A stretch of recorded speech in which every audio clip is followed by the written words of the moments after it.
Hi, everybody, and welcome to the third episode of the I Am 1-2 podcast.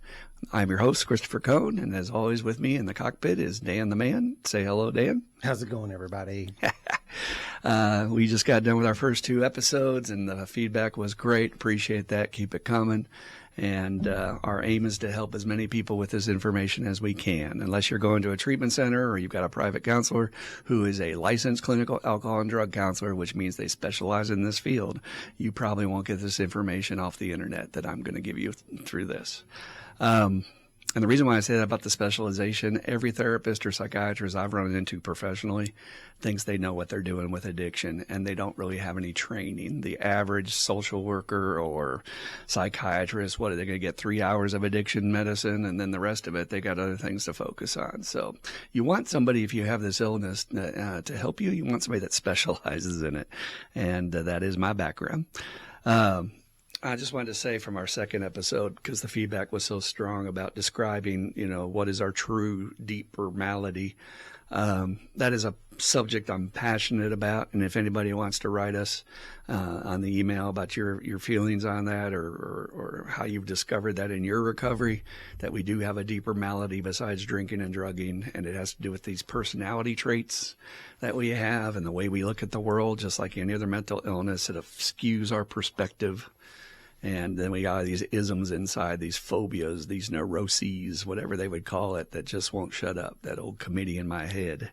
So, again, if you ever want to make a comment and later on we'll do questions, and if you want to send in a question to the podcast, please do at iam12recovery@gmail.com. That is iam12recovery@gmail.com. We will deal with addiction questions. We'll deal with questions about life in general, relationship questions, boundaries, codependency, you name it. We're happy to try and address it, and I'm glad to say that we got some great questions this week, and we'll have some great questions already in the box for next week. So let's get into our topic for the day. Today we're going to talk about the doctor's opinion, which is in the AA Big Book.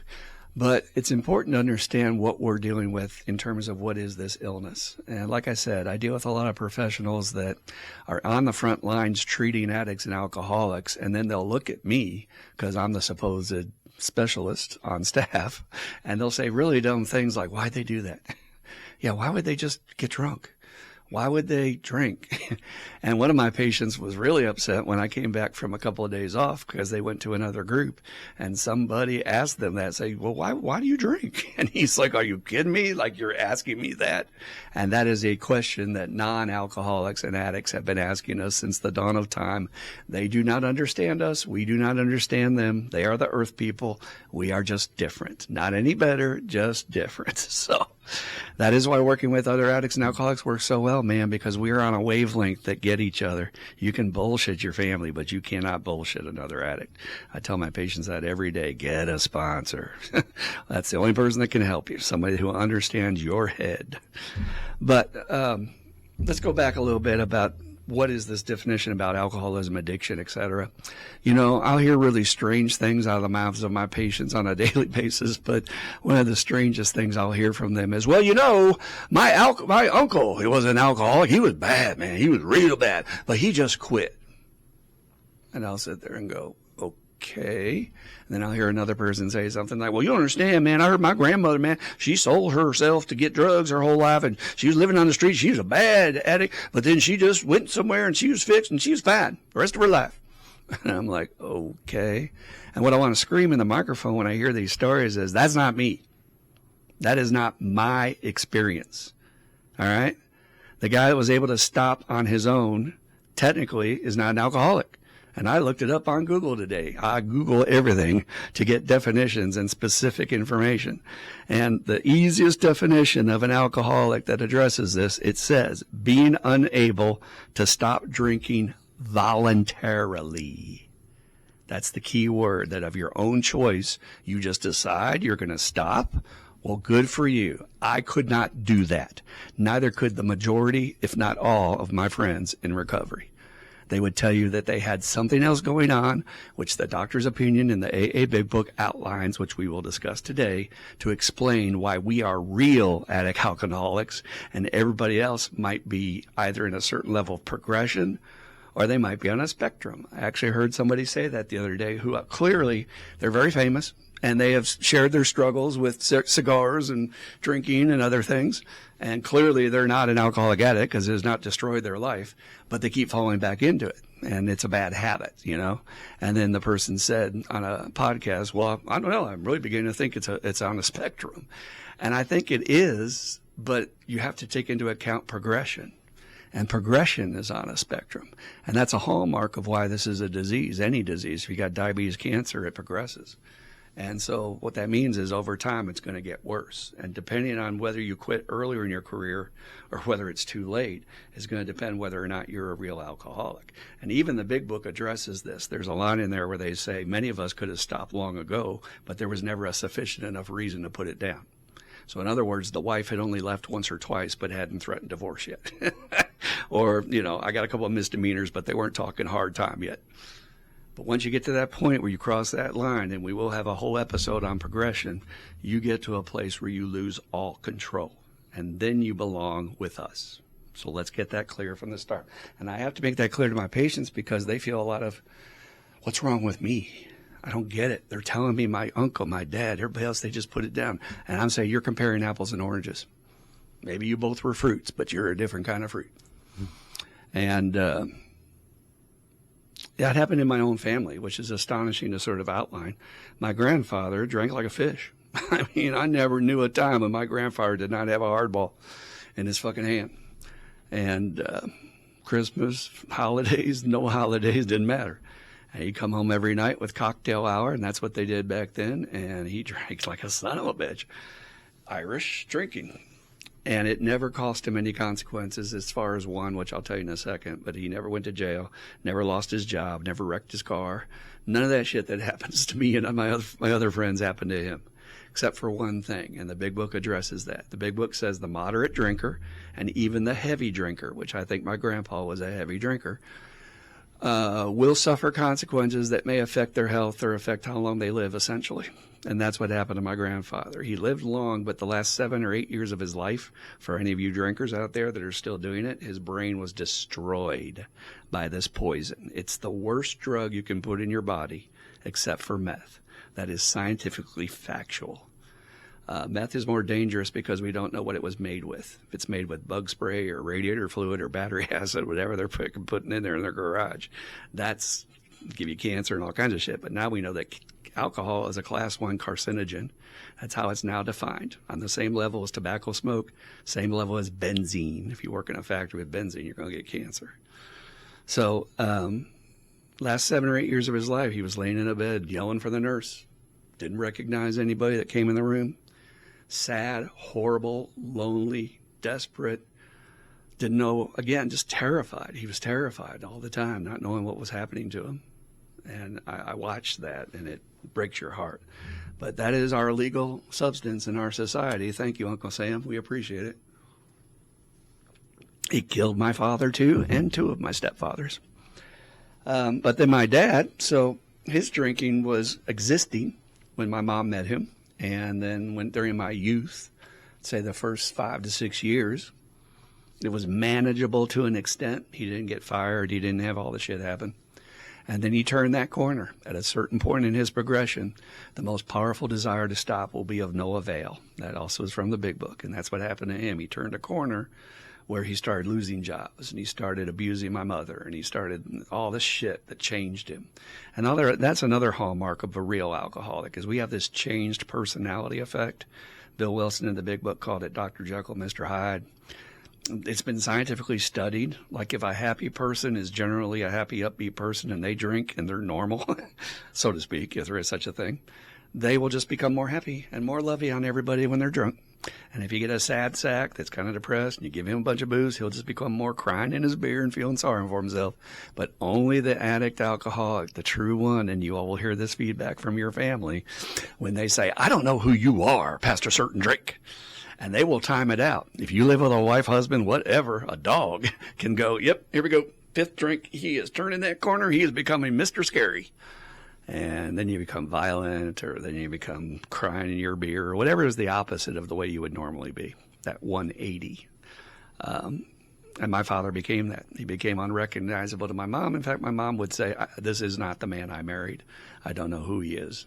And when he died, his brain was so eaten away that he was vacant in his eyes. I don't know if you have ever seen anybody in your life that has that 1,000-yard stare that the soldiers talk about. I mean, he was not there. And resentment. Yes, I have a resentment against alcohol. Always have, growing up with it. But again, he took time to progress to get there. There was real stages. He didn't just lose control immediately. And then you have yours truly, who literally from the first time I used something went, oh, yes. And I heard a dinner bell ringing somewhere saying the buffet is open. Let's go try everything that's available. And I have never understood people goes, well, I just drink alcohol or I just smoke pot. I'm like, you do not understand. There's many more chemicals out there you could be doing if you wanted to. But that's how I felt. I was curious. I wanted to try everything at that point. Why? Because it gave me that feeling of relief that nothing else in this world had given me. We'll talk about that moment later on. But that is a revolutionary, transformative effect to alcoholics, addicts. Normal drinkers do not know what you're talking about when they talk about that. They literally will say stupid things, and I say that nicely. If you're normal, you're watching this, I'm not putting you down. It's just jokes we say in the room. But, things like, well, I felt that way when my child was born. And you're describing it like it's like your child was born. And most alcoholics I know would say, I was there for the birth of my kid, and my dope meant more to me than my kid. In fact, I dip into the bathroom to get drunk or high while the kid's being born. That's a different animal. And that's how we get to, like I said, my story was instant. I was a light bulb alcoholic, and so was Bill Wilson. He talks about in the big book that the first time he went to Italy during World War I and he tried wine, he was like, ho, I had arrived. I was alive at last. Part of life at last. So, different experiences. And again, you could say, well, which one's which? What's the apple? What's the orange? What kind of fruit is that? And those are the levels that Bill Wilson outlined in the AA book. He said we have the moderate drinker who may become a heavy drinker, and they seem to be able to maintain no matter what. Then you got the heavy drinker, and he says he looks like a drunk. You need to be hearing that. He may walk, quack, talk, squawk, whatever, like a duck, but he just doesn't become the full deal. And how do we know this? If a sufficient enough reason comes up for him to stop, he too will put it down before he ends up in a place where he cannot control it. But then Bill Wilson introduces this concept. What about the real alcoholic addict? And because of the suffering I went through and because of the inability to stop that I went through, the many, many promises I made to myself. We have a good friend named Father Martin that used to do these chalk talks that I was raised on in treatment back in 1983. And he would say, have you ever determined, you really determined you were not going to drink, and you did it anyway. That's me. I could not stop. I also was so out of control. I don't understand some of my friends who talk about getting high or drunk and going to work. I'm like, oh, no. I could not afford to have one taste of it, because if I had one taste of it, my whole day was shot. I would blow off everything I needed to do and hide out. And when that day is for using, that day is not for working or anything else. You can just switch all your plans because Christopher's using that day. So again, that's me. I'm a real addict alcoholic, and I take offense when somebody tries to take away my card-carrying union shit, green card. I got it, man. I fucking earned it. And don't tell me your uncle, he drank a lot of beer and then he just stopped. Well, fuck him. Good for him. That is not me. I was unable to do that. Okay. So again, we got progression, we've got spectrum, whatever way you want to look at it, but there are different varieties, and it's important that you diagnose yourself. No one else is going to be able to do it for you. You won't take other people's words. A doctor, the top doctor in the world. We talked about Carl Jung diagnosing Roland and saying, I think you're beyond all hope. And Roland's like, well, I go to church, though. He's blowing off the doctor. You have to figure that out for yourself. Am I past that line where I'm able to stop on my own voluntarily?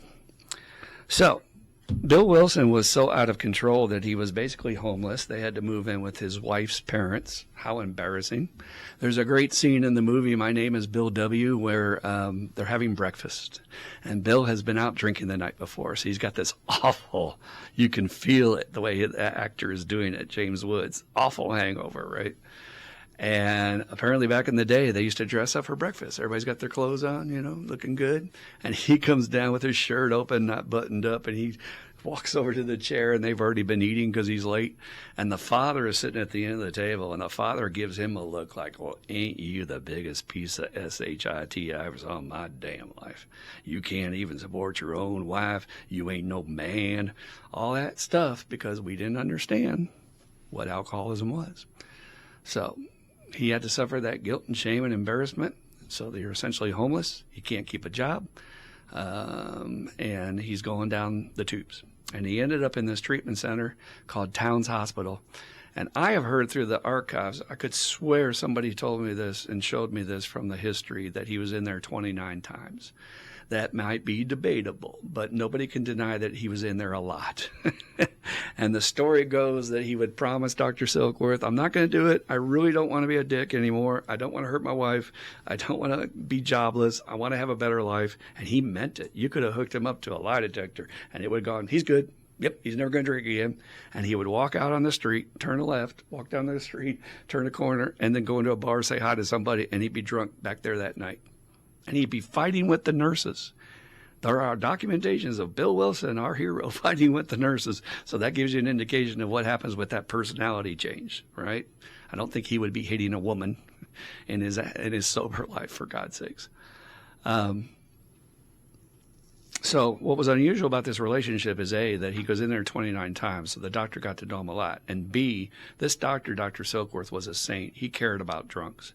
This was an unusual circumstance. In the 1930s, you could not see a doctor, period, end of story. The nurses dealt with you. The doctor didn't want anything to do with you. You want to know why if you're one of us? A, we don't follow what they tell us to do. B, we don't show up for our appointments. And C, we don't pay our bills. Would you have somebody like that for a client? I don't think so. But this guy was interested. He used to sit down and talk to Bill for hours about what he experiences, what he's going through. And he was doing his research. He literally had a lab rat right in front of us and say, I'm going to study what's going on with this guy. And he's saying, Bill, I've been trying to figure out, man, when you leave here, you are dead serious. I do not want to do it anymore. I do not want to live this way. And I believe you. I don't think you're lying to yourself. You are convinced you're not going to drink again. And then it happens again. So there's a missing piece here I want to help you figure out. And he got some answers. How did he get some answers? He went to his medical books in the 1930s. He did not have the brain science we have today, nor the machinery. He just had these little medical books that were old as dust. And he's looking in there going, all right, let me see what's happening to Bill. Because first thing he formulated, now this may seem like a revolutionary observation to you, but this is what changed history, honestly. Bill, when you drink, you're having a different reaction than other people. Huh. Now, if you're listening to that and your brain is going, well, that's kind of elementary. What the hell was that supposed to mean? Do you know how many people I still hear today will tell me, a parent, a fucking wife or a loved one will say, I don't know why he does it, man. I don't know why he can't drink like me. I don't know why he can't be responsible and just have one drink. I don't know why he can't. Oh, are you saying because he's different? Is that what you're saying? So if there's anybody out there that has an alcoholic or addict in your life and you're railing at them to tell them to control it or to tell them they need to rein it in and act like a gentleman and drink like you do, they can't. They are different. That's why that's such a revolutionary statement out of the mouth of a doctor. A doctor would usually jazz it up with a little Latin or something. He didn't. He just said, Bill, you're different. I think you're different. He says, and that when you drink, you're having this different reaction. Thank God the rest of the world doesn't have it, because if it did, we'd have planes falling out of the sky, and there wouldn't be any groceries on the shelf, because everybody'd be out getting drunk. So thank God you are not like everybody else. In fact, he said, I think you're abnormal. So you're different and you're abnormal. Down in treatment, when I first started in downtown Louisville, we joked and called it, we think you're abnormal. And the patients would always be like, what's that? I'm what? Because, of course, my patients would have been given 20 diagnoses before somebody told them, you might just be a damn drunk. No, I'm bipolar. They told me that when I was 8 years old. Oh, my God. How could you diagnose an 8-year-old with bipolar? But they do. So literally, you're different and you're abnormal. And shockers of all shockers, when you drink, you're having a negative reaction. It's not good. Okay, so we're different, we're abnormal, and we're having a negative reaction when we drink. And Silkworth said, let me go to my medical textbooks and figure out what is a different, abnormal, and negative reaction. And guess what he came up with? Brilliance. The word allergy. Bill, I think you're having an allergy or an allergic reaction to the actual alcohol or the drugs or whatever your preference is. This was astounding to Bill because he always wanted to know what was wrong with him. Now, the word allergy is still kicked around in meetings, and I think it's a very helpful term for new people. Do not try to fill up a newcomer with a bunch of science. Give them the basics. Their brain can't contain anything more than that. But I have talked to several top neuroscientists in this country about what we're learning about the brain and how we're wired. And they're saying, yeah, the only thing that we think Silkworth needed to adjust a little bit is this one piece about allergy. Everything else he said is absolute brilliance for a guy back then who had no resources and figured this out. But this piece about an allergy, it doesn't quite fit. So, and they told me why. I'll tell you in a second. But before that, I looked up the actual definition. Here we go. Google it. About an allergy. And it says an allergy occurs when a person's immune system reacts to substances in the environment that are harmless to other people. I'll repeat that. An allergy occurs when a person's immune system reacts to substances in the environment that are harmless to most other people. Well, we know there's one fallacy there. Harmless can be harmful to other people. It's a carcinogen, so that doesn't really fit. But it's really these two key words. It affects a person's immune system. And that is not what's happening in the alcoholic. In the alcoholic, what they understand is that our brains are reacting differently because we are wired for that. And that is the phrase they used over and over. Alcoholics are wired to receive alcohol differently than a normal person. You can't fight it. It's genetics. It's the way you're wired from birth. Allergies are different. Sometimes you can have genetics. Sometimes you accumulate them over time. Hell, in the Ohio Valley over here, how many people do I get in groups say they came from another city and they never had allergies till they moved to Louisville? So that's a different situation. But the reason why I like to look at it that way is that means my higher power made me this way. Now, that's okay if you disagree with me. But some force greater than myself created me this way for a reason. And I believe the reason is because I'm uniquely qualified to help other people. I have experiences and I have talents that normal people aren't able to do. They don't know what to do with us. Let's just put it that way. God bless them. So you can call it an allergy, and I'm okay with that. Keep using that. Please don't disturb any old timer in a meeting anywhere in this world because they like to be in their little comfort bubble. And Lord forbid, you just do not want to upset the old timer. So don't go challenging allergy in a meeting. But bottom line is we're just wired that way. I can't help it. It's not your fault. That goes into powerlessness, and that should help you with your guilt and shame. It wasn't your fault that you just receive alcohol in your brain differently, or other drugs as well. It's the same effect. All right, let's move on. So he's got this allergy theory, and he's going, okay, I got to figure out, though, there's got to be some sign that Bill is having an allergic reaction, right? I can't just say, well, it's an allergy, but there has to be evidence. Because anybody that has an allergy like to shellfish, right? Okay, if you have an allergy to shellfish, you should probably not go to Red Lobster for lunch. Because if you do, you might have this thing called anaphylactic shock take place, which means your throat will swell, you'll be unable to breathe, and they'll have to do CPR on you and call the ambulance, okay? That is what a true allergy is, okay? But he said, but I don't understand. Bill is not breaking out into hives. He's not falling down on the floor with anaphylactic shock. So what's the manifestation of this allergy, which is basically what it looks like, as you can see it on the outside. And he pondered on this a long time until the obvious occurred to him. And isn't it funny how many people, even Einstein talks about how theory of relativity was obvious to him once he figured it out. It was just right in front of him, right? The manifestation of the allergy in an addict alcoholic is this thing called the phenomenon of craving. Now, he goes on to say, this does not occur in normal people, which is vital for you to understand if you're just grappling with what you have and you're suffering out there. Because if you go to your family and you say, I don't know, man, when I take a drink, it just, I don't know, the second drink, the third drink, some switch, some little switch in my brain goes click, and I go, oh yeah, I got to get some more of that. And suddenly I'm drinking 30, and I only intended to drink 3 that night. Now, if you say that to a normal person who has never experienced phenomenon of craving, they will naturally say, I don't know what you're talking about, and that makes no sense, and I think you're making it up. In fact, I think you're using that as an excuse so you can do it again, blah, blah, blah, blah, blah. And all my patients keep telling me the same thing. That's what they report back. And I say, no, it's not an excuse. It's actually a reason for what's happening that makes them different, okay? The difference for me is that my manifestation of craving, and when we're talking about craving, you just need to hear one word and one word only, and that word is more.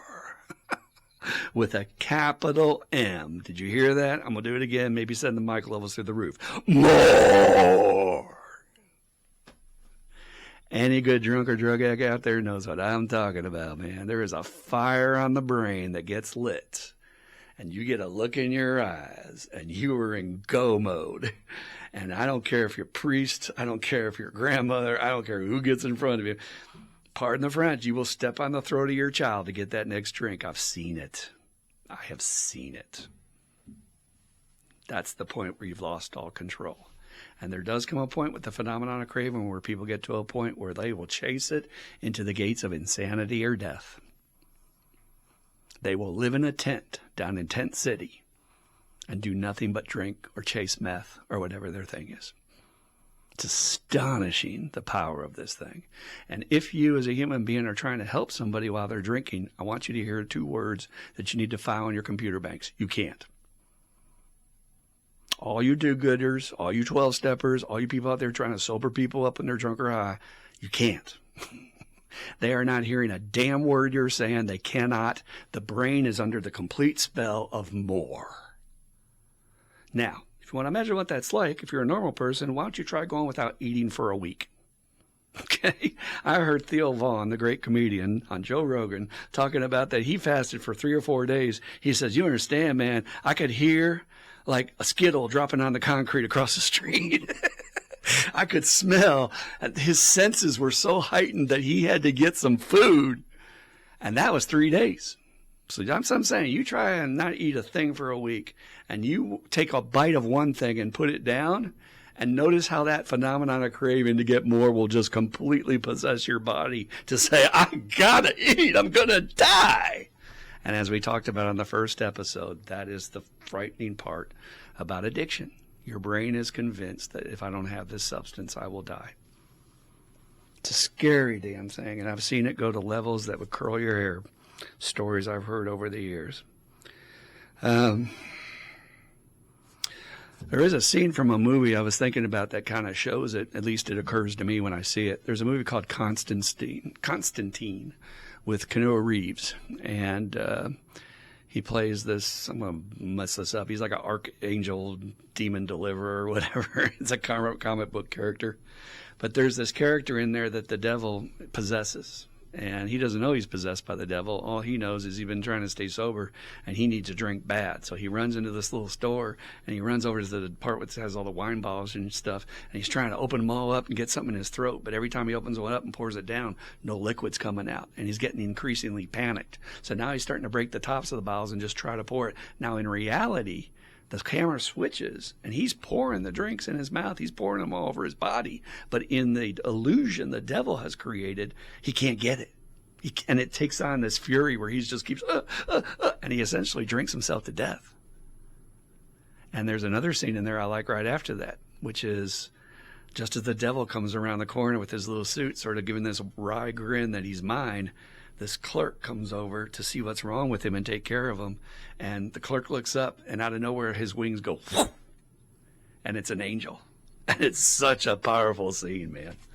That's us in recovery looking out for our brothers. We are the angels on the front line looking out for them. But that's what we're talking about. We're talking about something you cannot control, and good luck to you if you think you still can. It's only going to get worse. Once you pass a certain line with phenomenon of craving, I warn you all with all my heart, I care about you. It's only going to get worse. There is no going back. The jig is up. Once you cross that line, it's all out in the open. You are now an official real addict alcoholic. You can't go back to Kansas and be a social user. And it's nothing but misery and hell after that. And we sit in the rooms every week. Oh, you got a 5-year sentence this time. Oh, you're going away for 20 years. Oh, he's dead now. Oh, he lost his home. He's living downtown now. Jeez. The levels people will sink just so they can still use, astonishing. All right, so if that was all that was wrong with us, guess what the solution would be? Don't take the first one. It should be pretty damn simple, right? If I've got phenomenon craving and I have an allergy to this son of a bitch, I should probably just leave this alone, not touch this piece of wood ever again in my whole life. Joke to you all out there know what I'm talking about. And I'll be fine. I'll just leave it alone. And guess what? There's another area where we can't. After the phenomenon craving dies down, and I'm going to warn you as a medical professional, it takes 5 to 10 to 2 weeks, depending on what you were using and for how long, for that little monster to get quieter and to go into a cage momentarily. It's not an unbreakable cage, but at least it's a little bit under control. I would see this down at JDAC, which was the first facility I worked at in downtown Louisville, and these are hardcore street people coming in to get help. And what they would do is they would sign themselves in while they were still drunk or high, but they were desperate. And they would literally park their shopping cart out in the lobby, out in the alley, thinking it would still be there when they got out. And they'd come in to get some help. And we would sign them up, and we would get them to a bed. And then they would pass out and sleep, just like a baby. And by about 7 or 8 o'clock, and I worked the night shift, and when I was coming on, suddenly you would hear this son of a bitch and that way down the hall going, "Nurse! Nurse!" And we'd be like, "He's awake." And we would go down there and say, "What's wrong, man? Where am I? What the hell? I'm in treatment. Get me out of here. I don't belong here. I don't want to be here." And he would fight you. What did I tell you about you can't stop an addict or an alcoholic? Well, you cannot stop him from leaving if he wants to leave. First of all, there's no legal reason to hold him unless there's a hold on him, an MIA or a MIW. But literally, we had to just let him go because you cannot stop that. There are people in my inpatient area right now who are beating on the door saying, "I can't wait for the psychiatrist to get here at 5. I need to go now." And they'll almost break the glass with their fists. And this is tough glass you shouldn't be able to break because they're in the phenomenon craving. But once you get that settled down, even the worst guy down at JDAC who wanted to leave, 5, 10 days later, and he's coming to me and he's going, "I don't know if I can do this, man. I got to get out of here. I got to get something to use." I can sit down with that man and I can tell him reasons why that's probably not a good idea. Like, "Well, you told me you care about your kids, right? And your kids are really hurting. Can you maybe stay for your kids? Or what about this charge? If you leave, you might go to jail." And he'll listen and he'll be able to take in some reason. And he'll sit there and go, "Yeah, you're probably right." And the clincher for me, at least it was when I was down there, I'd say, "And then, you know what? It's Tuesday, and they're having chicken wings, and it's the best thing they serve at JDAC. Why don't you at least stay till the chicken wings? And if you get them to stay just an hour, and then they have chicken wings, they get something in their belly, they change their mood, and then they stay." You cannot do that when somebody's in the phenomenon of craving. If you try, better block your head. You're going to get some punches thrown your way. But during the obsession, which is the next thing that takes over, so we got the phenomenon craving, passes into the cage. Now we got this phase called the obsession of the mind. And they sound like they're kind of similar, right?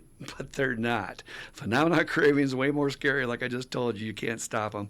Obsession is, well, I want to, but maybe not. And they're on the fence a little bit, okay? Now, a lot of people don't think the obsession exists. And I heard a speaker say this one time, and it was a great way that he put it. He said, I was going to them AA meetings when I started, and I hated all that shit, and I was not having a good time, and I had my buddies come pick me up, and we used to drive to work, and we've been driving to work together for the last 10 years, and they know me pretty well, and I would sit in the back, and they sit in the front, and we've been doing this for 10 years, and I've been sober about 3 months, and I've been going to these meetings, and I get in the car one day, and I'm just pissed. I'm just pissed at my sobriety. I'm pissed at all these people who are sober telling me what to do, and I get in the car, and I start bitching, and I'm like, man, they're telling me at these meetings that I got an obsession of the mind. I ain't got no damn obsession to drink. What the hell are they talking about? And suddenly his buddy literally slammed on the brakes in the middle of traffic. They all went flying forward, and his buddy turned over and shot him a look and said, "Are you kidding me?" And he cursed a little bit more on that. He says, "Dude, for the last 10 years, the first words out of your mouth when you first get in my car is this: I've been thinking about that drink all day long, man. Let's go." That's what an obsession is. The thinking, I'm thinking. And you won't even be aware you're thinking about it sometimes. It's a background buzz sometimes, like I'm going to go use, and you won't even be aware of it. Even when you're not thinking about it, your brain is plotting your next relapse. Just because, what did I teach you all in the first episode? That's normal. You're fighting against your new normal. The new normal you created was getting addicted. And so your brain's like, well, we got to fight to get back to that because this is uncomfortable. I'm not used to going to these meetings. That's really what he was saying to his buddies, is I am not comfortable with this. This is new. I don't know how to do this. But he didn't have the words for it. But that's what you're up against. Your brain is literally fighting against you to go back. So Bill tells us that this obsession of the mind is very powerful, and we need to have people in our life to help us navigate this. Because if you don't, and you're not telling anybody about this, you will succumb to it.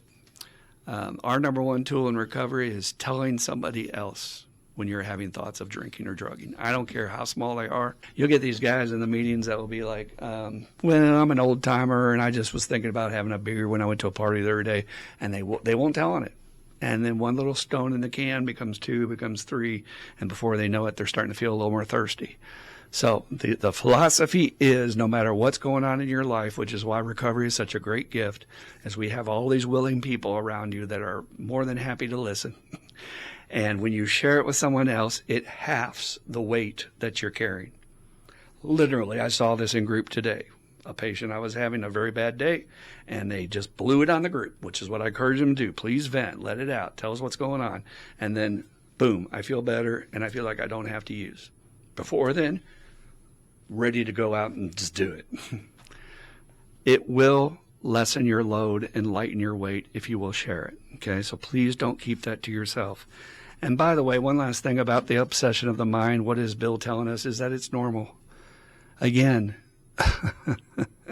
hate to be a tattleteller on some of my cohorts and professional people I've encountered in my life, but literally people that make a lot more money than me as psychiatrists going, if a patient comes to him and says, but I still want to have a drink, they're like, what's wrong with you? How would you think that after everything you've been through? And that's the philosophy they will use. I've heard nurses do that to people in the hallways. After everything you've been through, that's a stupid thought. I mean, that's ridiculous. How would you? No, it's not a stupid or ridiculous thought. It's absolutely A1 normal, capital letters, normal for an addict or alcoholic to think about using. Normal. Even to this day, I have learned the key to recovery is full acceptance. I have watched us, man, over all these years, and you may hear me talk deeply about this in a future episode, but we have this self-loathing inside where we are our own worst critic. We are not our own best friend. And when we're feeling down or we make a mistake, we just jump our own stuff. We do not support ourselves. We kick our own ass. And that's the last thing you want to do. So you've got to learn to accept that. I was wired this way. It's normal for me to think about using. And you know what will happen when you do that? It lightens the load so much that you can laugh at it. That's where I'm at today. When I think, well, Kentucky just made medical marijuana available. And in every single state that's made it medically available, it's not too long after that it's recreationally available. And we got some good bluegrass for growing here, folks. It's going to be a center of supply once it's legal. And my little brain will go, well, maybe it'll be different then. I'll be retired and I can sit up on a farm and just smoke my weed. And and then I laugh just like that. Why do I laugh? Because I am thoroughly convinced that I'm a real addict and that it will not work. Why will it not work? What I just described to you. I will have the phenomenon of craving. I'll want more, and I won't be able to get out. I'll be sitting on that farm smoking myself to death. I'll die very quickly in my retirement. I hope you can learn that about yourself. And be kind to yourself is what I'm saying there as you're going through that. All right. So again, most of those things are dealable. Don't touch the stuff. Don't develop the phenomenon of craving, and don't try to tell others about the obsession of the mind. But really we get to the key, the last item I want to discuss today about the doctor's opinion.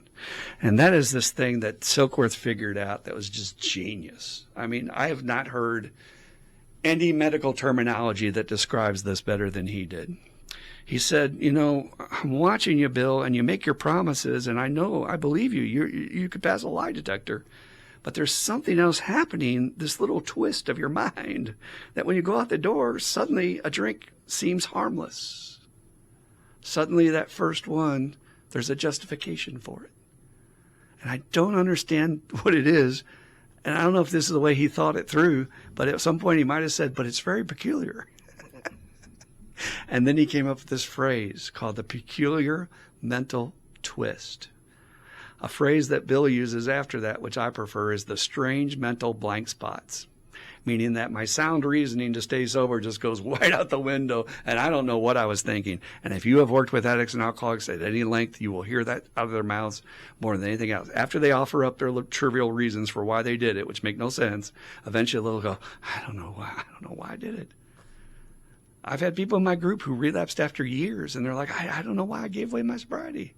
It's this twist of our thinking that is very pathological, very scary, and we need a sponsor to keep a pulse on us, because I'm telling you, with my thinking, I will go out there and make some really bad decisions, and one bad decision too much, I might be at the bar tonight, okay?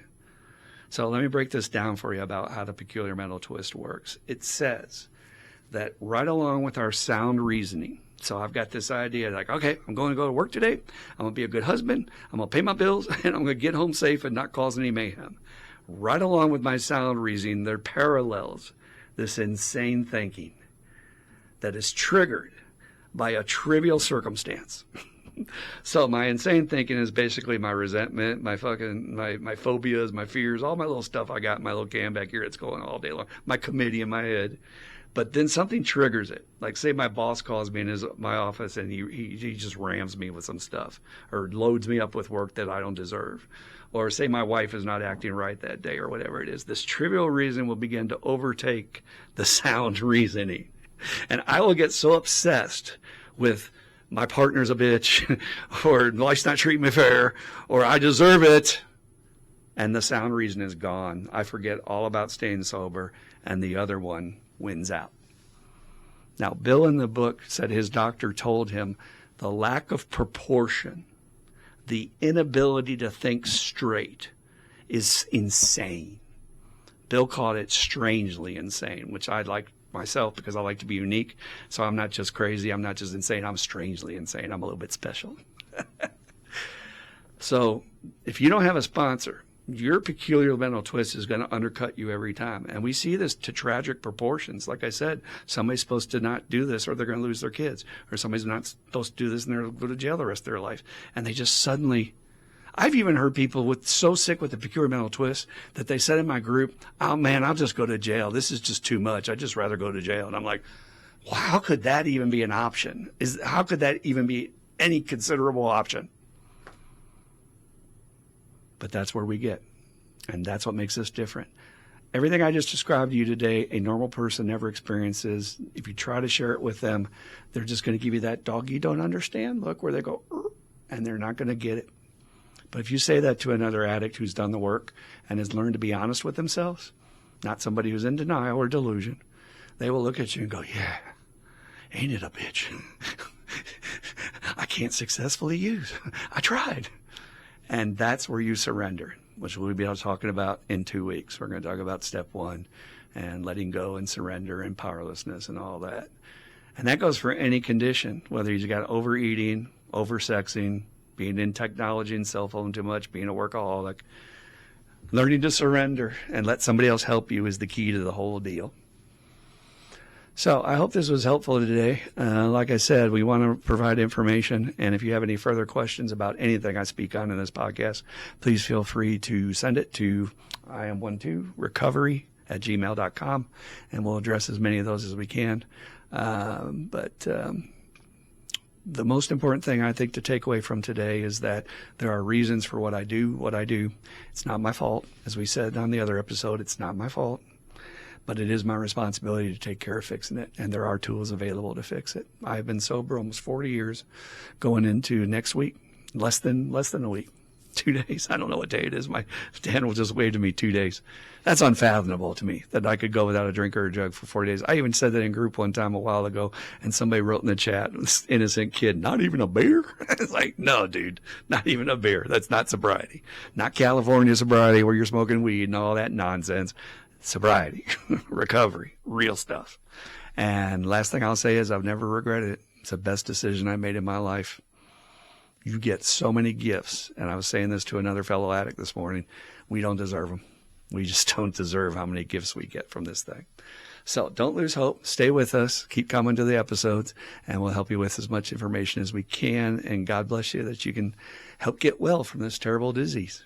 All right, and now we're going to go into our second part of the program. There's 3 parts to our program, where the first part, I will bring you a edumacation every time. And then we're going to have a little discussion with Dan, the man over here, and everybody likes to hear from Dan. And then after that, we'll do our questions for the week. And we got some great questions, so please, everybody, please keep them coming. Yep. One other thing I didn't mention earlier, but this is the perfect place in the middle to do that.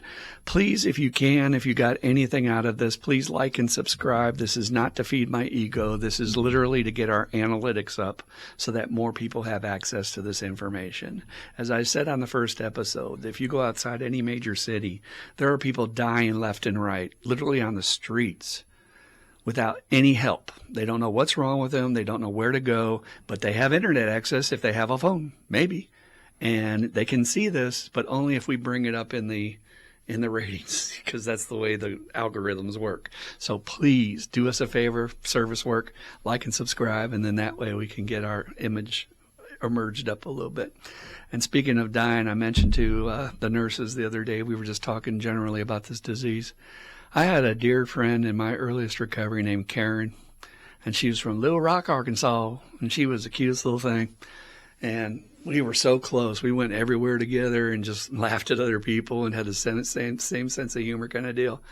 And I didn't know what happened to her. You know, we went our separate ways, and that's what happens in recovery. And I don't even know how I found out. I guess somebody sent me a newspaper article or something, but apparently she had gone back to Little Rock, and then years later, and this was only a couple of years ago I found this out, she froze to death on the streets of Little Rock. Now, mind you, it doesn't get freezing down there all the time, but mind you, what a terrible way to go. What life could she have been leading on the streets, and what we do, turn tricks for drugs and alcohol, and it just breaks my damn heart, man. I'm telling you, we deserve way better than that. And I will advocate to the day I die for us to help this world understand better and to help you all get better so that you can become advocates to help save other people. But she deserved a hell of a lot better. She was a good soul. And we all are. I've heard people say that, like, well, we're good people. Yeah, we're good people who are sick. That's what you have to get through your head. Until you get that peace, you cannot get well.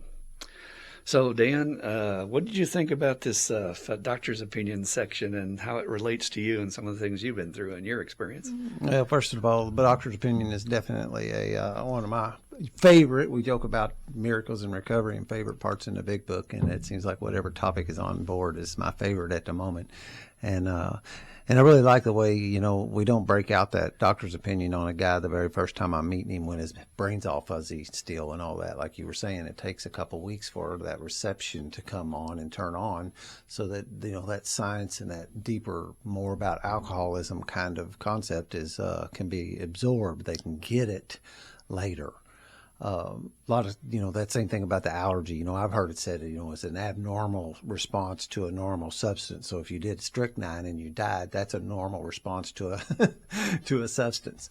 And other things that you don't have, you know, I don't eat the whole jar of peanut butter after having a little bit of it, you know, but some people do. I might do that with peanut M&Ms, but not with peanut butter. And some people do, you know, and a lot of times that's where I was kind of going with this broader thing, and it's kind of been in my wavelength here the last few days is this thing about how we just kind of generically call this thing alcoholism. That's what we just call it because we really don't have another real name for it.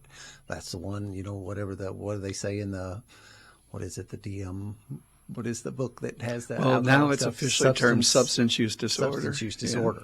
Yeah. But, you know, like in the rooms, we just say we're alcoholics, you know, and the guys, well, I don't ever have a problem with alcohol, you know, and but I think we're trying to get the point across here that this is a big umbrella and a lot of different things can invade your system in the same way. And I think you may be wired, you know, you talked about it, we talk about it being a genetic thing, right?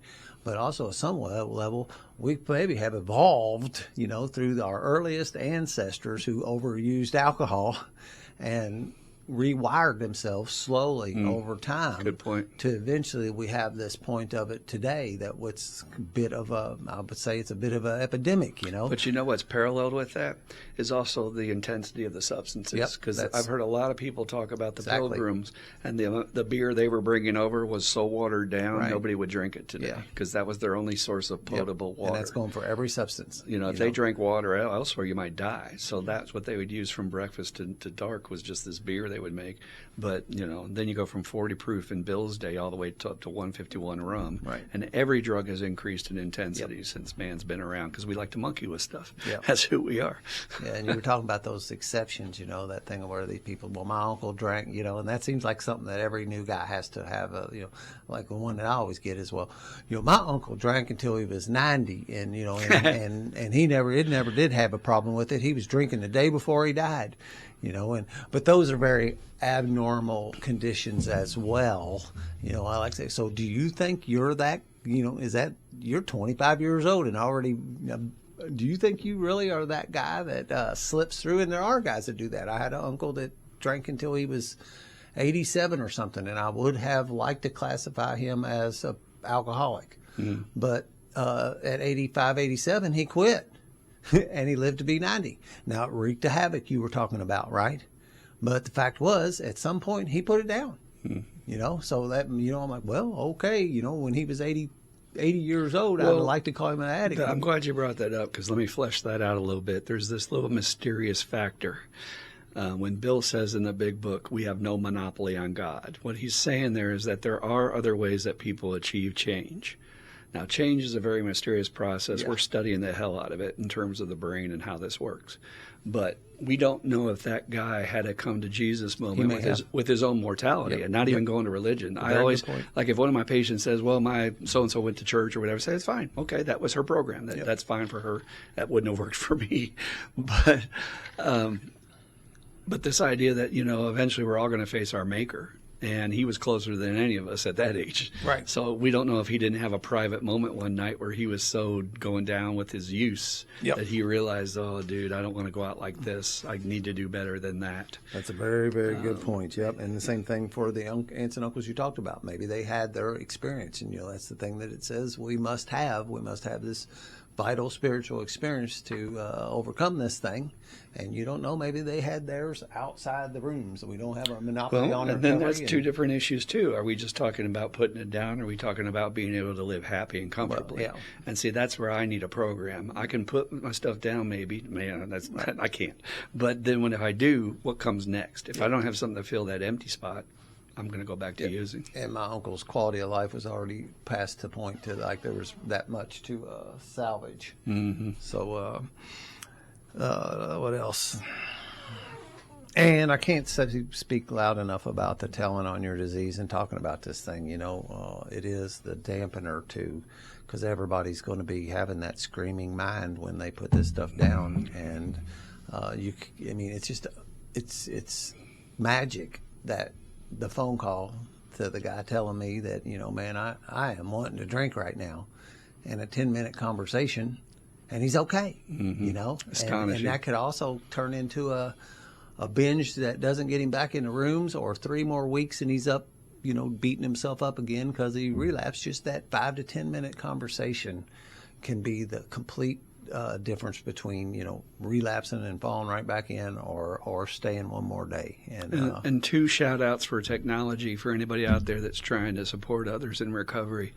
Polo is such a great app. Polo, P-O-L-O. Marco Polo, where they can just literally leave their event on there for 15 minutes and you listen to it and see them at your own leisure.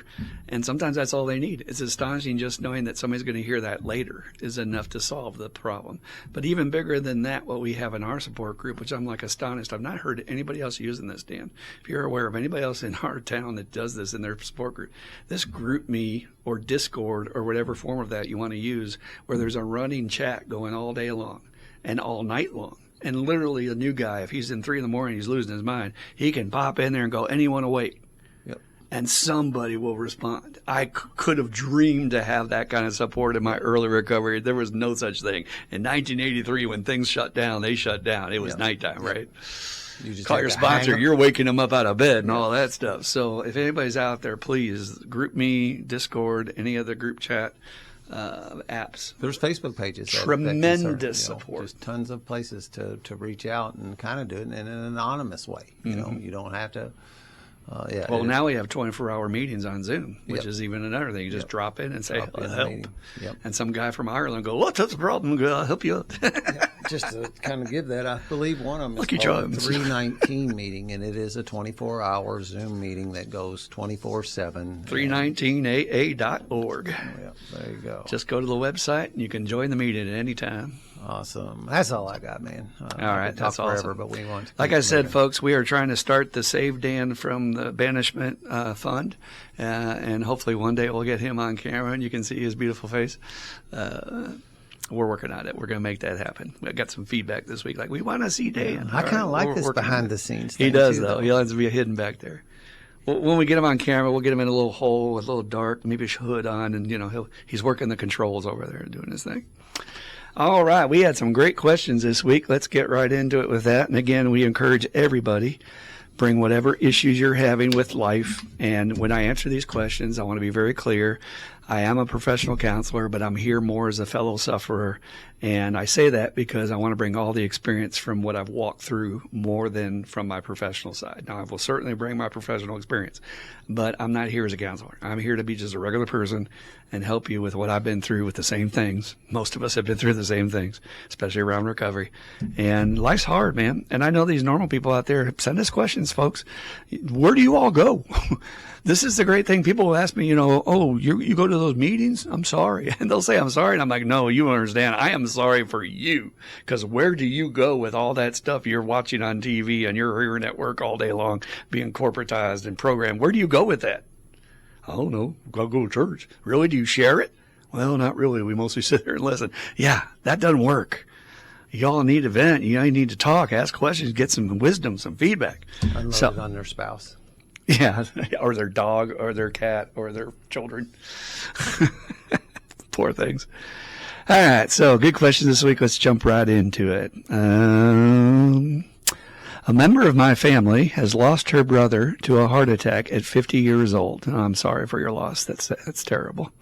As the result, she is very depressed. What can I do for her? See, there you go. Basic question. Doesn't even have to do with alcohol and drugs. Great. We love it. There is a thing with grief, and I've encountered this with my patients, and I've listened to a lot of experts, gone to a lot of trainings because it's such a specialization to deal with grief. But one of the things they say over and over is that everyone has their own individual process, and you have to honor that. A lot of us will jump in and say maybe there's supposed to be an end point when they should be over it, and that really is not being of service to them and is not helping them. So instead, what the better thing to do is try to meet them where they're at. That's a phrase we use in social work, meet the client where they're at, and be accepting. So we get this idea that if my friend is depressed or he's down, I'm supposed to cheer him up. And I will tell you, when you interfere with somebody's grieving process and they're not feeling it, you might get bit. They might bite back at you because they are just not feeling that. They're hurting. They need to be in their space where they're feeling that dark energy. If you don't process dark energy properly, it's our experience that it will blow up on you later.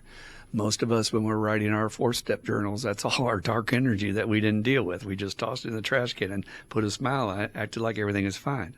And what happens particularly for people that go through a death is that the funeral and the gatherings and the visitation, all that stuff is so busy. They're not grieving at that time. They haven't even had a chance. After all that's done and the dust settles, then they go off and they need to be depressed. And that's what you said here. She's very depressed. So if I was her friend, I would offer to go sit with her. Literally. I wouldn't offer, hey, let's go to the movies or let's try to cheer you up. Let's go do some go-karts or whatever the thing is. I would say, hey, can I do something for you? How about if I make some food and bring it over and we'll just sit? And maybe, we could play cards or we can watch some Netflix or whatever you want to do. Well, I'm willing to do whatever you want to do. And just meet them where they're at. Just let them know you're there. I think we undervalue as a culture the small things that we can say that make such a difference for people.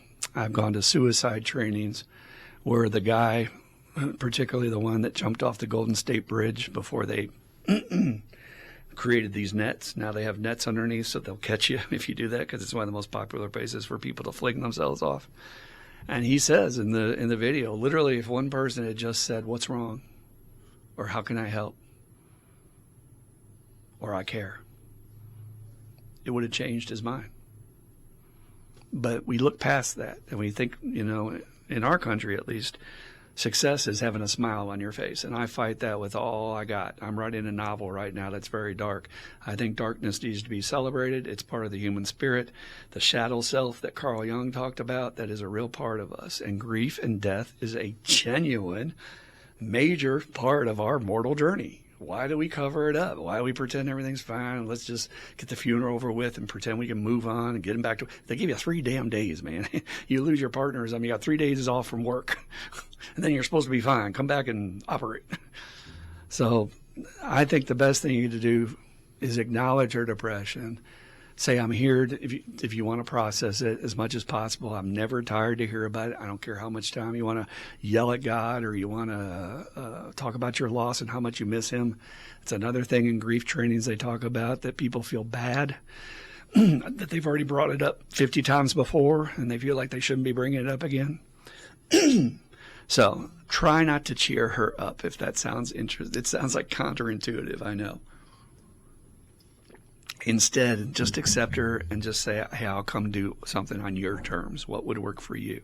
Just to mostly give her the message that I'm here for you and I'll do anything I can to help, which I'm sure you've done. I'm sure you've done over and over. So thank you for the question, and I hope that helps. If you have any further updates or anything, let us know in the emails. All right, second question today. Hi, Christopher. Hello back. Is it possible for an alcoholic that has never used or had a craving for drugs to actually sponsor someone that is addicted to drugs? Oh, I'm so glad you asked this. Because these are things I would forget to bring up during this podcast, and I think it's such a vital point to touch on. When I came in the 1980s, recovery has changed revolutionary since then. I mean, it has grown, it has expanded, and that's what the founder said it should do. When Bill, before he passed away, you know what he said, his last words that he wrote was, "AA should and will change for the future." So for all you hardliners out there trying to beat the drum, like, we're going to hold it to this, that's not what the founder envisioned for this. We need to continually evolve and learn and grow, and now we know so much more than we knew before.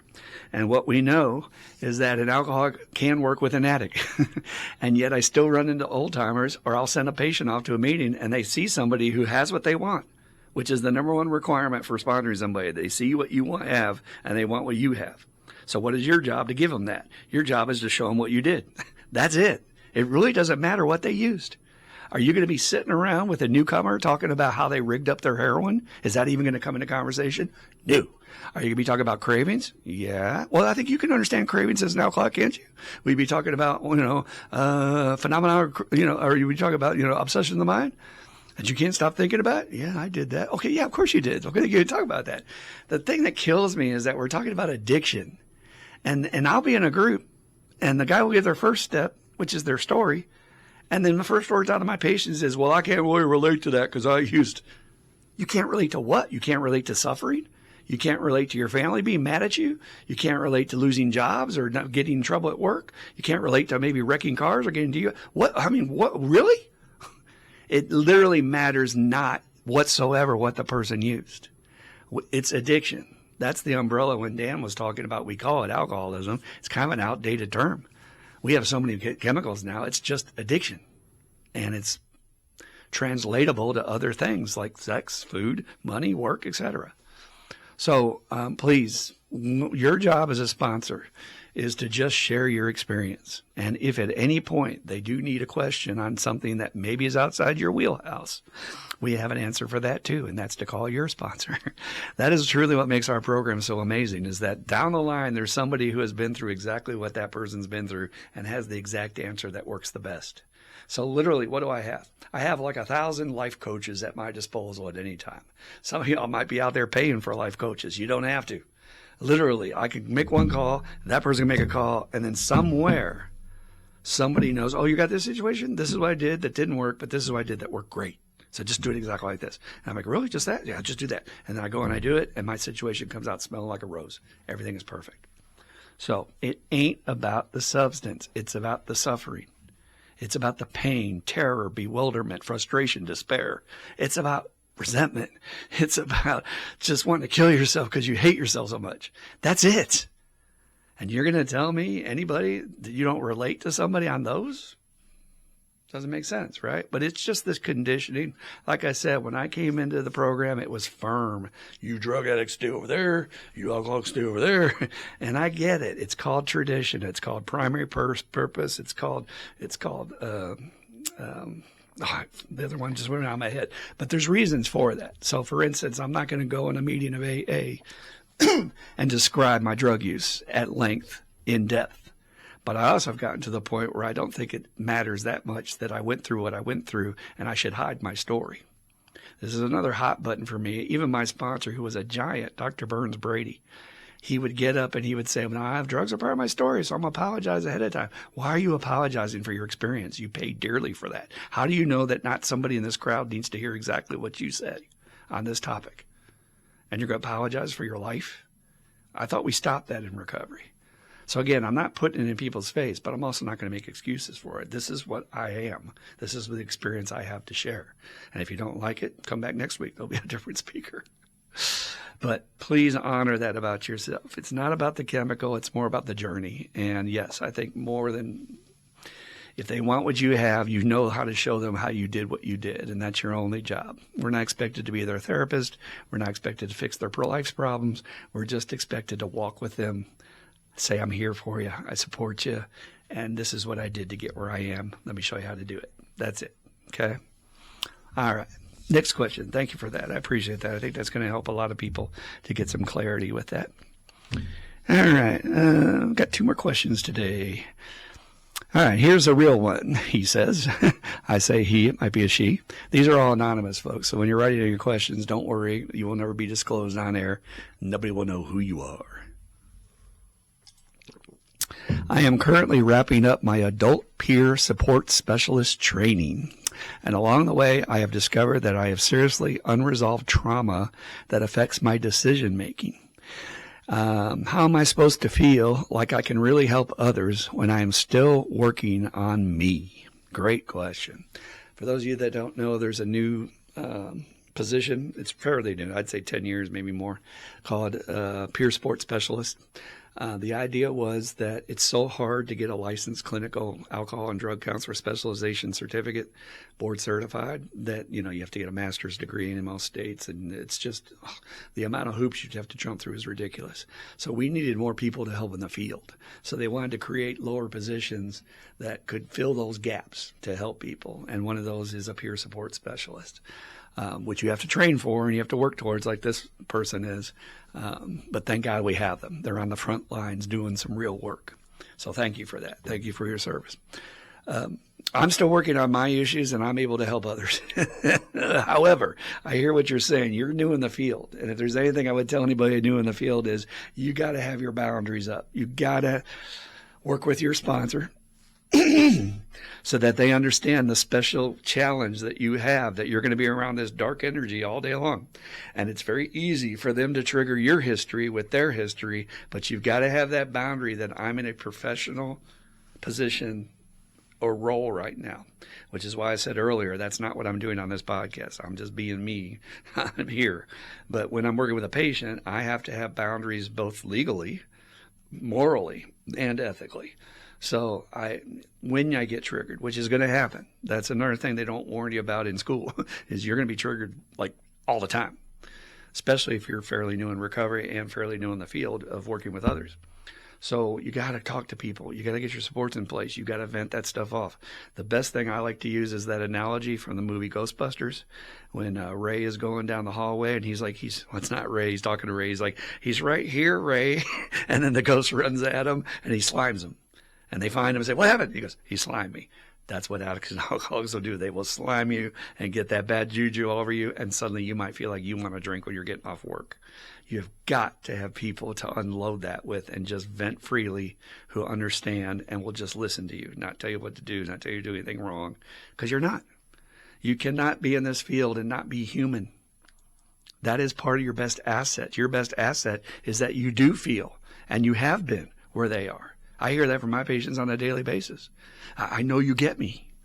That's your best asset. So it's not that you have to hide it away.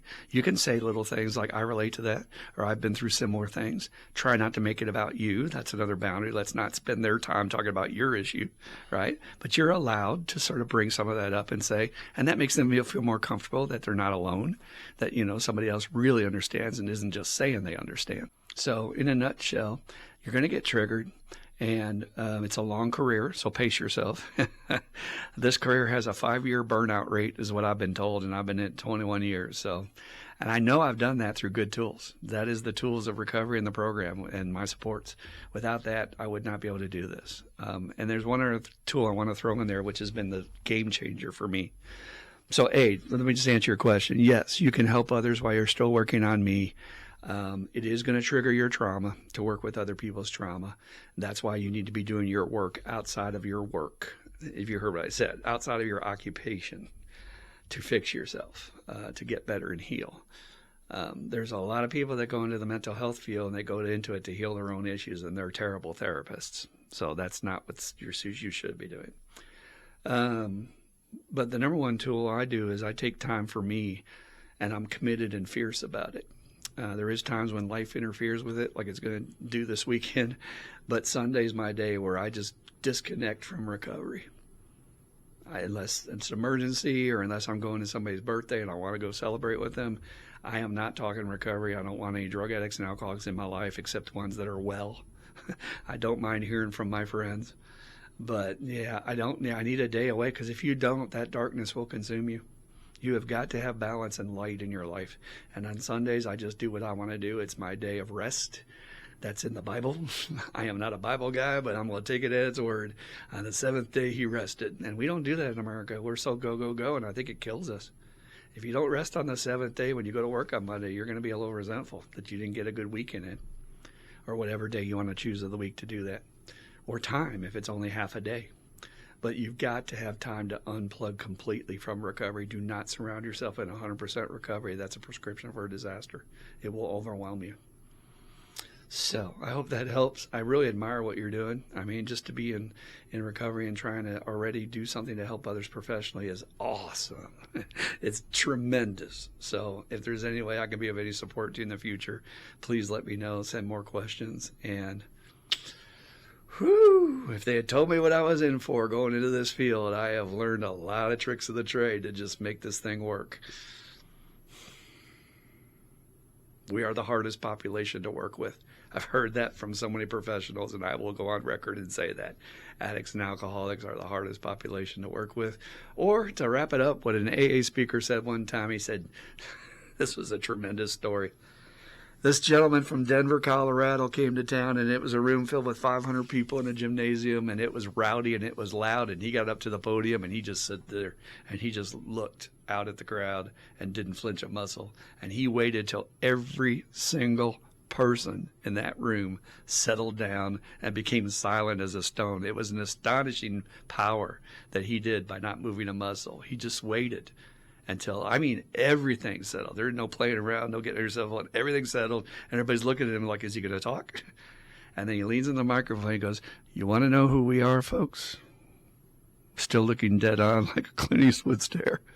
We are the people who spit in the face of the angels who come to save our life. And he said that as a person who goes into prisons and helps convicts. So God bless you. Hang in there. It's an admirable thing, and hopefully we'll get an extra gold star in heaven. Who knows? If I could just clear up my bad karma, that would be enough for me. All right, last question, and now we're getting in one that's a little more in-depth. And when y'all write, if you want to write a little bit of a paragraph, or maybe even two, but don't write me a whole couple pages. We can't read all that. But, it gives me a little bit more information to work with and things, so... All right. I have been sober for 43 days now. All right. Congratulations to you. That's to be celebrated every day. For any of y'all out there, please be marking them off on the calendar. Every day is an achievement. I did that for myself. Please, and get all your chips. This is major. There's very few people that are going to do this in life. You've got to acknowledge your success on that. This is my second time getting sober. I've always been part of the program. I've had a sponsor. I've gone to meetings. I've been through the 12 steps already, and right now I'm in the big book again with a new sponsor. Congratulations. That's great. I'm a big believer in that too, folks. If you have fallen, there are exceptions. If you have a really great sponsor and you really don't want to make changes, I can accept that. But I really believe that if it doesn't work, a new teacher is really beneficial. So be willing to look at the possibility of getting a new sponsor. I will tell you, the people in my group I've suggested that to who took me up on that, they're doing better than ever. They're having a new experience of recovery with a new teacher, which is really important at times. Let's see here. This time feels different. Good. I think you're going to make it. I've already been through steps 5, 6, and 7, cleaned my side of the street with the 9th step, all the big issues I had clouding in my head. I have a degree of peace, and I understand what it is, but I certainly have a long way to go and a lot of work to do. And I did not feel that the first time around. So good. This is different. That's great. That's what we're looking for, something that's different. My old sponsor kept trying to get me to realize that I'm harming myself by saying things that he said to me, you just give out all your energy to all these other people with these thoughts and these fears and judgments and daily stressors in the past. And I thought back as he's telling me this, well, I can't change that, but I know I got to do it. I got to make a difference. Not realizing, he puts in quotations or in parentheses, not realizing that I'm still trying to fix, manage, and control it. I couldn't fathom what he was saying, no matter how he said it to me. Okay, I get what you're saying there. So you're saying that he's telling you you're worried about shit you shouldn't be worried about, but I still feel like I need to worry about it, and there's no way it didn't seem I could change it. All right, I see what you're saying. And he was saying, yeah, you see, you're still fixing, managing, and controlling it. This time, for some reason, after 2 weeks of bearing through the alcohol cravings and the disease having me in my cell, after venting my sponsor support group, praying and meditation, I finally feel a sense of peace. I didn't realize how important inner peace was to happiness and a successful stress-free recovery. I realized that I've actually never felt this kind of peace before. And I want to keep this inner peace by any means necessary. So the question I'd like to hear your opinions on, is inner peace the key to a successful recovery? Is it what I truly need to stay sober and fully surrender? Is it the key to be able to truly love others, love ourselves? Is it the most important thing to obtain in recovery? Wow, well, yes, but it's going to be a little bit deeper than that. In my pathway, I've encountered some extremely peaceful people. I spent time with the Dalai Lama. I've been spent time with Tibetan monks that just had an ease and a comfort, the way they wore life like a loose overcoat, that I was jealous as hell, because inside my brain's going, ah! And they're just like looking at me like, what do you mean? Everything's cool. We're wired differently, so you got to accept that about yourself. You're going to do all this work, and you may still have the isms. That's just part of life. What we want to do is we want to gain a mastery over them. We want to tame them. We want to get better at tools to work with them. And I really don't find it's about defeating them. It's about working with them, because some of these voices in your head, whether it's anger, you can actually tame anger into motivation to achieve something. Anger is a very useful tool for achieving goals. So we're not saying it's good or bad. You might be able to use this. But when you say inner peace, what comes to mind the most is a fellow I've gotten to know in our program known as Brother Luke. And Brother Luke's been sober about 30 years or so. And he stays at the monastery down in Bardstown, the Trappist monastery, second oldest Trappist monastery in North America. He's one of the oldest, longest staying members there. I think he now may be the longest staying member there. And he's just a wise soul. And I remember I made the mistake one time when I visited him. I said, well, yeah, Brother Luke, that's easy for you. I don't know why I say these things. I said, you live in a monastery, man. I mean, it's not like the world, man. And he looked at me and he goes, are you kidding me, Christopher? He said, I live with other people. Anytime you live with other people, you still have to deal with politics, petty rivalries, gossip, all that stuff. It all goes on. But he said to me, where I really turned a corner? And I don't think you have to wait this long for what he did. But he said, I got to a place in my life when I realized the hourglass had suddenly turned on me. And I'm in that place right now with my life, where now the sand is on the other side of my life, and it's going to run out fast. And he looked at me and says, I don't have time for that. I have work to do. I can't get caught up in all that. I barely have enough energy to do what I'm supposed to do. I got to focus on this. And I find that inner peace for me is when I have something to put my teeth into, which is going to be the next podcast. Please come see us next week. Something passionate, something that is deep and meaningful to me that will feed my dopamine drip, but it will also eliminate the worries of the world. Now, my patients will come to my group and they'll say, I've got anxiety. And I say, yeah, that's normal. Have you looked around the world? You can die out there. This is a dangerous world we live in. This is more screwed up. We used to have this argument about 10 years ago, like, is the world really more screwed up or are we just getting old? Because every generation says, well, it ain't like I was when I was a kid. But no, we have a time with technology is the number one influence that's made the different factor. This is a different energy, different thing that we are in as human beings. Never had to deal with this 20 years ago. My phone's on. I got to call. Instant email. None of that shit. And you're going to come in and you say you got anxiety? Hello, that's kind of normal. I'll mention this probably several times in the podcast, but if you took your dog with you for 30 days, everywhere you go, if you work for a corporation and everything you see and expose it to it, at the end of that 30 days, you're going to say, hey, boy, come here. And he's going to be in his cage going, just leave me alone. Give me some dope. That's normal. Anxiety is your brain telling you something's wrong. You need to change something. Depression is the same exact thing. These are communications of the body to the brain saying, we need to work on this. We need to do something different. And I'm astounded how many people won't do anything different or they want to take a pill thinking that's going to fix it. That's not going to fix your life. It might help if you've got a chemical imbalance, but it's not going to fix your life. So, inner peace. A, you do the steps, you will get a major dose of inner peace. B, you help others. And that is the greatest inner peace you will get. There is no way that I can come off a 12-step call or helping my guy do his step work or getting up and giving him a chip that I'm not going to ride home in my car feeling like I'm a free and easy. Hell, we came to our meeting the other night, and I go to meetings for both oil change and gas. I need the oil change to my head and fill up my tank. Because I ain't got no filled up from CNN or Fox or any of that other crap. They're not filled up my tank with juice. I need to fill me up with some juice and change my oil. And the other night when I came out of the meeting, we saw the storm clouds building up, and it was very warm and humid, and there was a little redness to the sky with the sunset. And I said, man, that looks like Florida. And it took me back to going on vacation, and the wind was blowing very calmly. And I said, this just feels good. And that's inner peace. I got it from being with my fellows. But I defy you. You need to finish your work with an urgency so that you can get to the place to really help others. You cannot be of service to help others on the level that we do until you've done your own work. You can ask your fellows in your home group who have done it. They'll tell you it's different. When you have the power to take a man through the work and to change his life and have him get up and say, this man saved my life. That's unlike anything you will ever experience on this planet.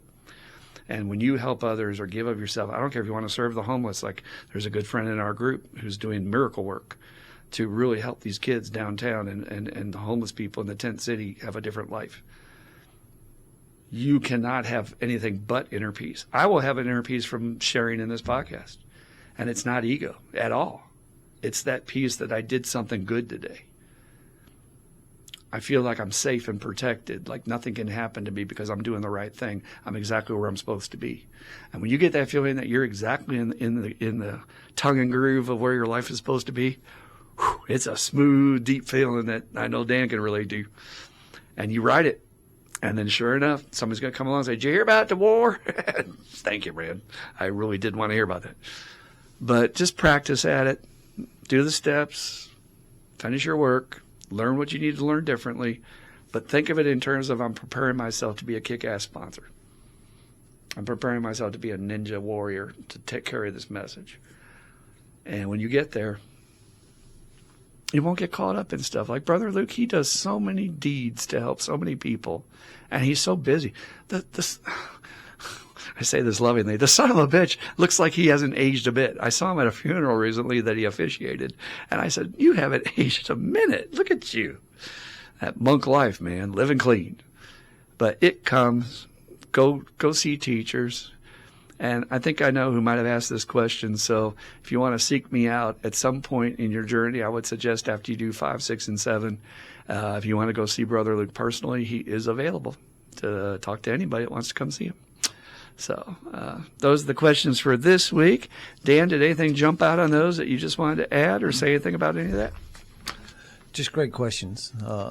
And I'm glad that we have this outlet to do that. You know, in the rooms and stuff, you don't really have that opportunity. You can get a couple people's opinions and that kind of thing, but to actually have some time and somebody to kind of do a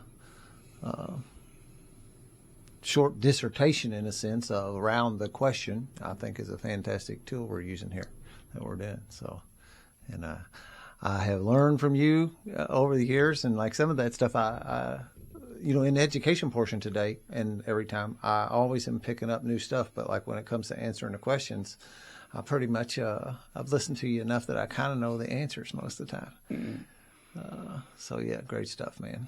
It's kind of like comedians. I heard Bill Burr, or no, it was actually Jerry Seinfeld said this the other day. He was interviewing Eddie Murphy, and he said, alcoholics, comedians can only do what they do, And people say, well, I want to be more of a physical comedian. No, you are born to do what you do, and you stay in your lane, and that's how you become very successful because you do something very unique that the other guy can't do. Yep. And it's kind of the same as a sponsor. Once your sponsor has a certain level of experience in years, it's like, well, I kind of know where he's going to come at with this because I know his spirit, I know his mood, I know how he takes on his take on life, so to speak.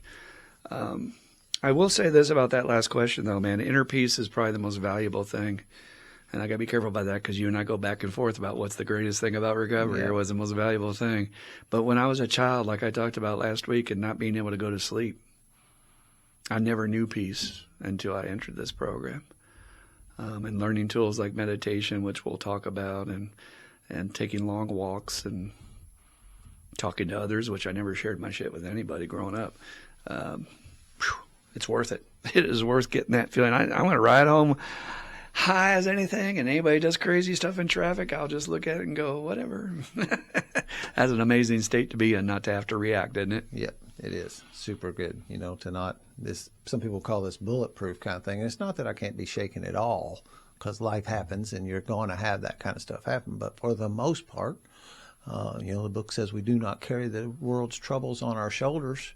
And to be able to, the guy who gave me the first time talking about the hijacking and the parasite type of thing, the computer virus, the way this thing takes us over. He also talked about the singer, and you'll know his name as soon as I say it, but I can't come up with it, Traveling Lighter. And I can't remember. He's famous as all get out, but you know how this thing is when you say this. He also got real famous for singing Hallelujah. Oh, I was thinking John Prine at first, wasn't it?